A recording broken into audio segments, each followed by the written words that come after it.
Fidèles téléspectateurs d'Arc-en-Ciel Télévision, bonjour et bienvenue à votre numéro des équipes, énième numéro de votre magazine Équipe. Aujourd'hui, dans Équipe, nous allons parler de feux d'artifice, dans de soirées, défi d'une équipe. On va recevoir Monsieur Joël Kitoa, qui est un artificier. Il est directeur général des Nessior, avec lui dans ces beaux plateaux d'Arc-en-Ciel Télévision, à qui j'ai dit bonjour Monsieur Joël et bienvenue.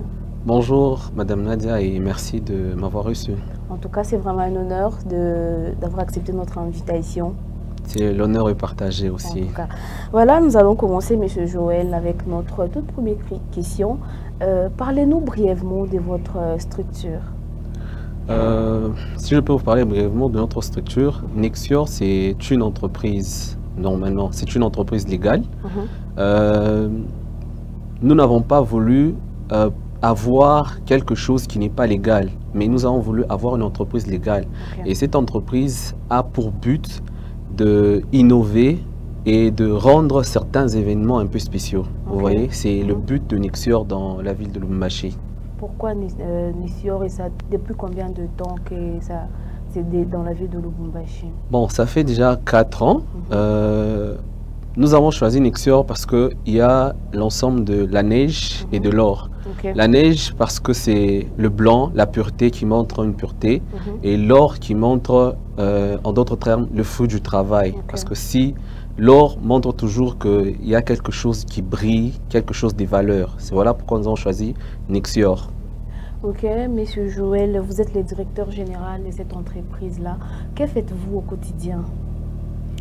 Bon, au quotidien, je suis étudiant et aussi directeur général de Nexior. Donc, c'est les fonctions que j'ai par moment. Ok. À chaque fois, quand vous arrivez le matin au travail, qu'est-ce que vous faites à votre arrivée? Quand vous arrivez chaque matin, vous avez c'est pas moi, un cahier de présence, vous devez faire le contrôle de l'entreprise, ou vous avez aussi ce que vous faisiez chaque matin quand vous arrivez au boulot? Bon, ce que nous faisons chaque matin au bureau, c'est pratiquement ce qui s'est fait presque partout. La première des choses, nous arrivons d'abord, nous prions. Après la prière, nous sommes là en train de se donner les différentes tâches que nous aurons à effectuer pendant la journée. Après avoir donné les différentes tâches, alors nous allons nous mettre et prendre les bilans de la journée d'hier et la journée d'aujourd'hui pour voir comment améliorer certaines choses, parce que nous devons améliorer chaque jour. Chaque jour, c'est un processus de perfection.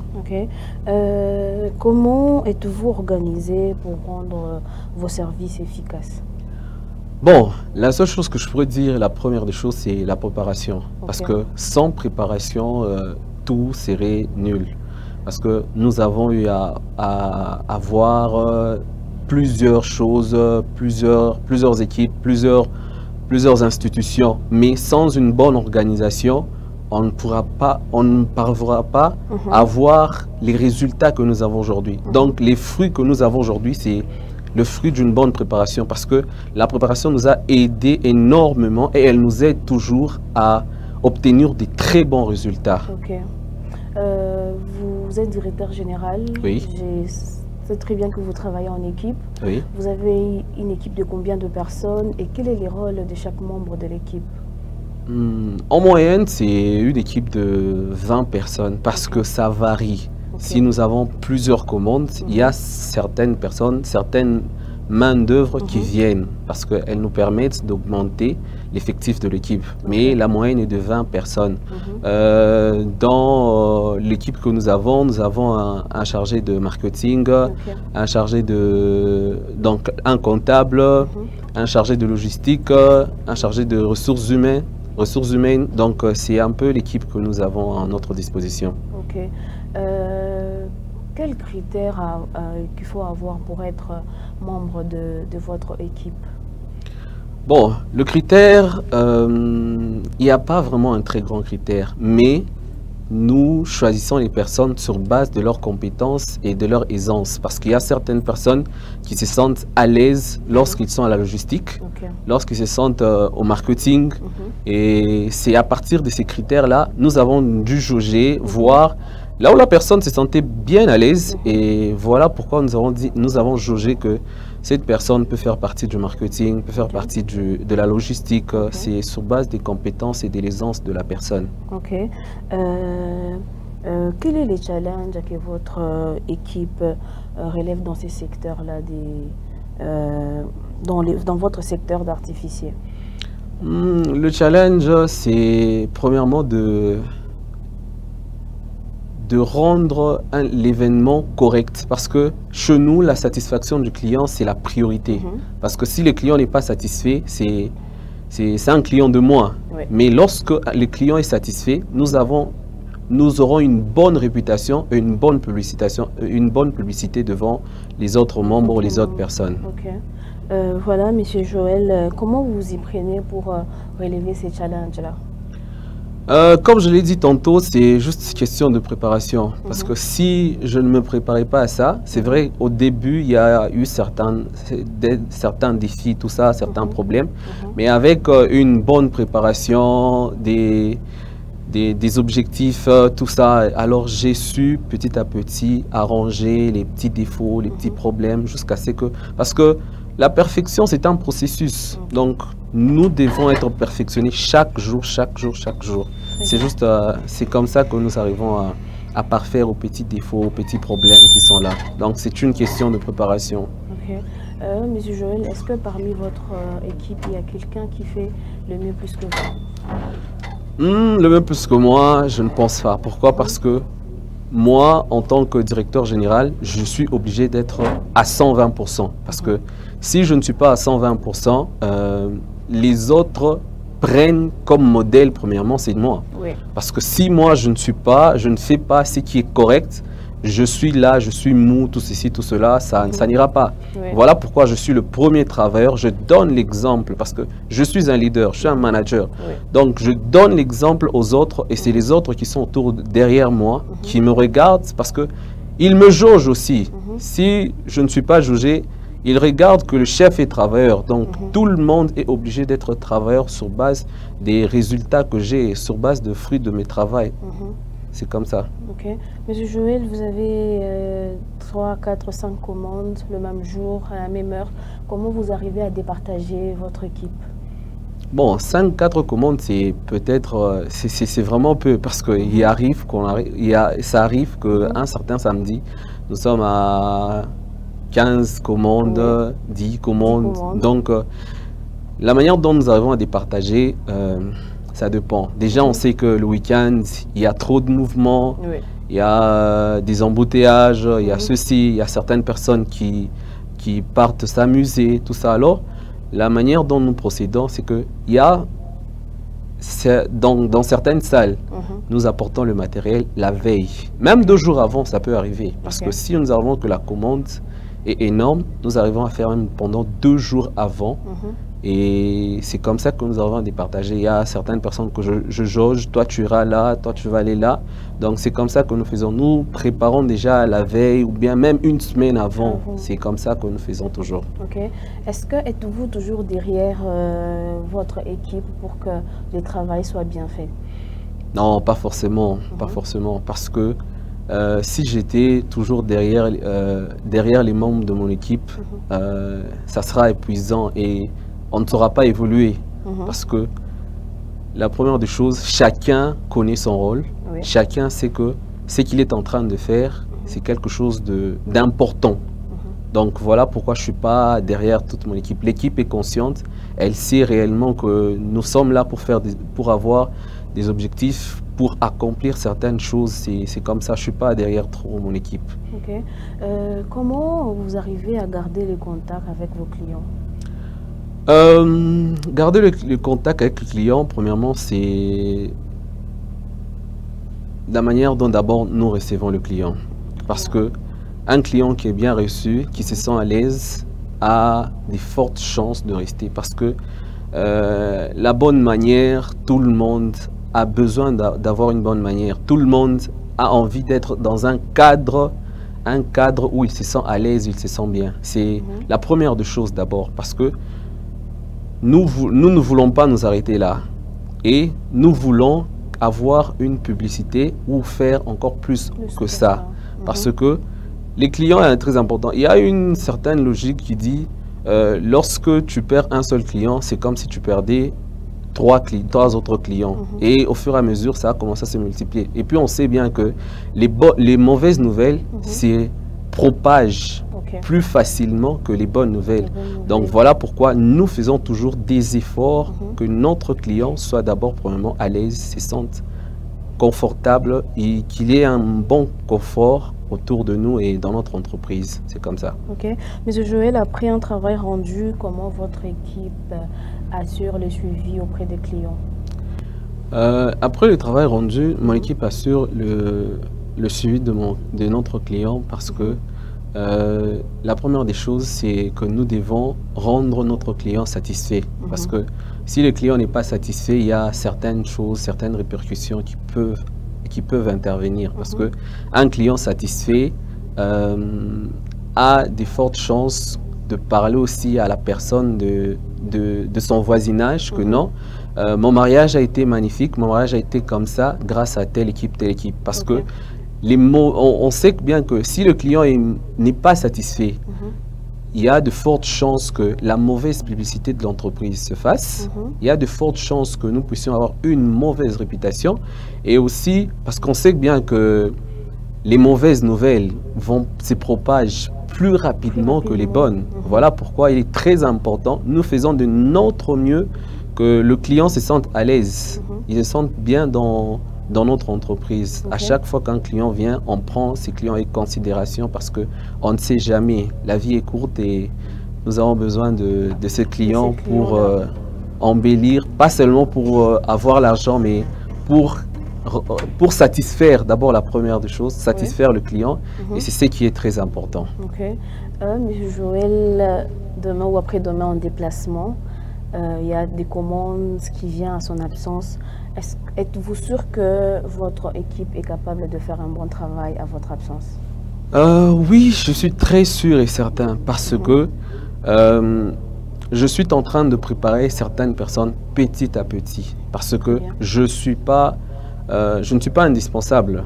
Parce que même si je pourrais prendre en ce moment, parce que je vous ai dit qu'au début je suis étudiant, le téléphone est là, il y a des choses qui se font facilement, il y a des gens qui communiquent à partir de l'Inde, tout ça, et c'est vraiment très rapide. Je n'ai qu'à prendre mon téléphone et pratiquement je donne tel, tu vas faire ça, tel, tu vas faire ça, mais sur base de ça, je sais que petit à petit, il y a certaines personnes qui sont en train d'être initiés au boulot que je suis en train de faire. C'est vrai qu'ils ne vont pas faire à 100% ce que je suis en train de faire parce que c'est moi qui suis la tête. Mais petit à petit, c'est comme ça que nous évoluons avec certaines personnes. Ok. Monsieur Joël, l'un de membres de votre équipe ne fait pas un bon boulot que vous lui avez demandé. Est-ce que ça vous est déjà arrivé de punir un membre de l'équipe ou le renvoyer définitivement? Bon, le renvoyer définitivement, non, parce que ce n'est pas l'objectif, c'est pas ça l'objectif. Mais nous avons des réunions, c'est dans ces réunions que nous pouvons parler. Sanctionner la personne, c'est vrai, c'est obligatoire.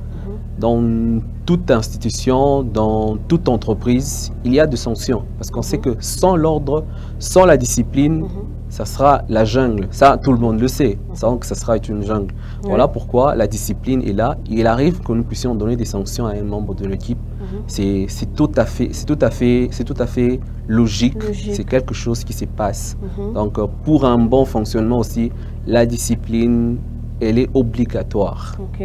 Monsieur Joël, vous êtes dans la ville de Lubumbashi. Cette structure-là, artificielle un peu partout, si je ne me trompe pas.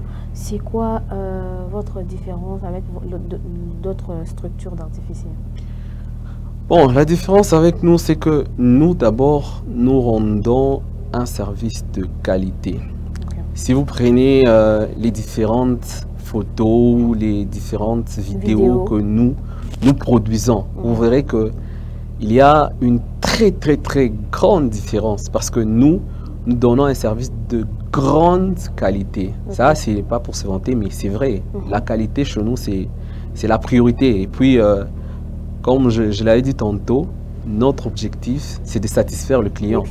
Notre travail ou nos matériels que nous utilisons, ce sont des matériels de très bonne qualité et qui nous fournissent un très très bon travail. Donc, c'est un peu dans cette optique que nous sommes là. Donc, notre travail est juste un travail de qualité que la concurrence ne peut rattraper parce que nous sommes là, comme au début je l'ai dit, nous sommes là pour innover. Donc, à chaque fois qu'il y a quelqu'un qui vient nous rattraper, nous innovons parce que c'est ça l'objectif aussi. C'est d'innover aussi la ville de Lubumbashi, amener la ville de Lubumbashi à un certain niveau, à un level comme les États-Unis, tout ça, que nous puissions avoir des mariages que certaines personnes se disent, ouais, il y a eu 2 mariages qui se sont passés à Lubumbashi, des mariages de très très très bonne qualité. Donc un service qui a rendu un mariage à un niveau exceptionnel.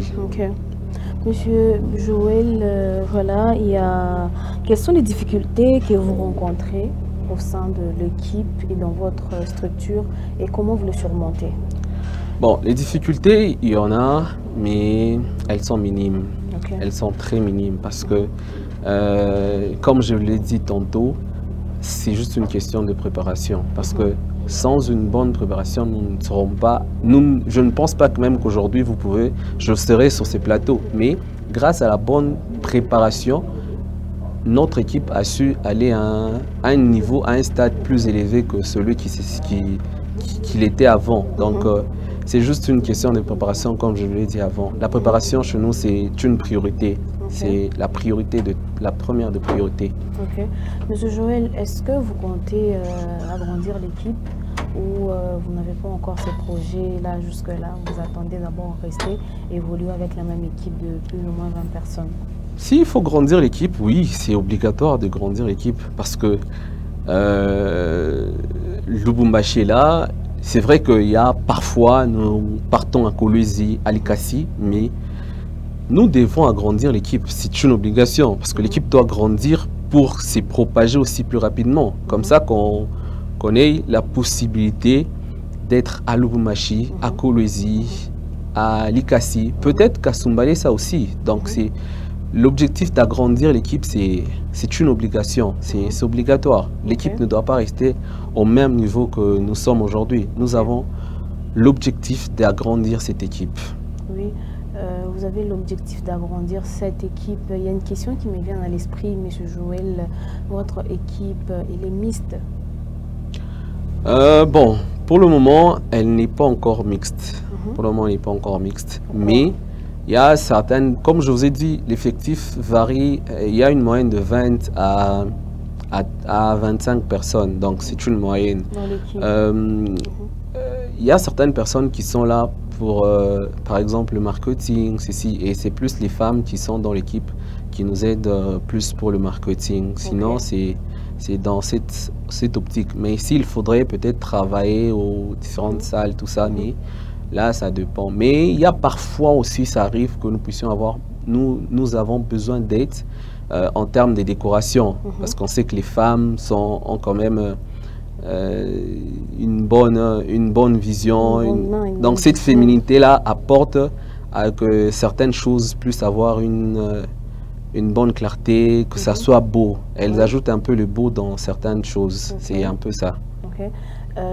Monsieur Joël, nous sommes presque à la fin de notre émission. Qu'est-ce que vous pouvez dire à ces gens-là, ces personnes-là qui n'aiment pas, qui ne pensent même pas un jour travailler en équipe? Ah, les personnes qui n'aimeraient pas travailler en équipe, je pourrais leur dire que c'est vraiment une erreur parce que tout seul, on n'arrive jamais à rien. Et quand on est seul et quand on s'est dit qu'on veut tout faire, on se met en retard. Parce que je prends l'exemple d'une équipe de foot. Ce n'est pas le gardien qui fera le numéro 9 ou qui marquera 2 buts. Mais par contre, il y a un numéro 9, un numéro 10. Chacun a son rôle. Voilà pourquoi il est très très important dans une équipe, donc d'avoir une équipe. Parce que l'équipe permet même de rendre le service de meilleure qualité, parce que l'équipe permet même à certaines personnes d'avoir la possibilité de gagner en temps. Parce que les temps, c'est de l'argent, comme les Blancs le disent. Donc, travailler dans une équipe, c'est vraiment très, très important. Moi, je dirais que c'est vraiment, vraiment très important pour certaines personnes. Donc, tous travaux, on ne sera jamais on ne sera jamais capable de faire tout seul. C'est impossible. Impossible. C'est impossible de travailler seul. C'est impossible de faire un boulot toi-même. Merci beaucoup, M. Joël Kitoa, d'avoir accepté notre invitation. C'est vraiment un honneur. Nous sommes arrivés à la fin de notre émission. Merci beaucoup, Madame Nadia, et j'espère que prochainement, je vous reverrai aussi. En tout cas, merci beaucoup aussi à tous nos téléspectateurs. Vous nous regardez depuis partout. Merci aussi à tous ceux-là qui nous regardent depuis leur maison, depuis leur bureau. C'était votre émission Équipe. On a reçu pour vous M. Joël Kitoa. Voilà, regardez-nous aussi sur nos plateformes Arc-en-Ciel RTV. Bye bye et à la prochaine.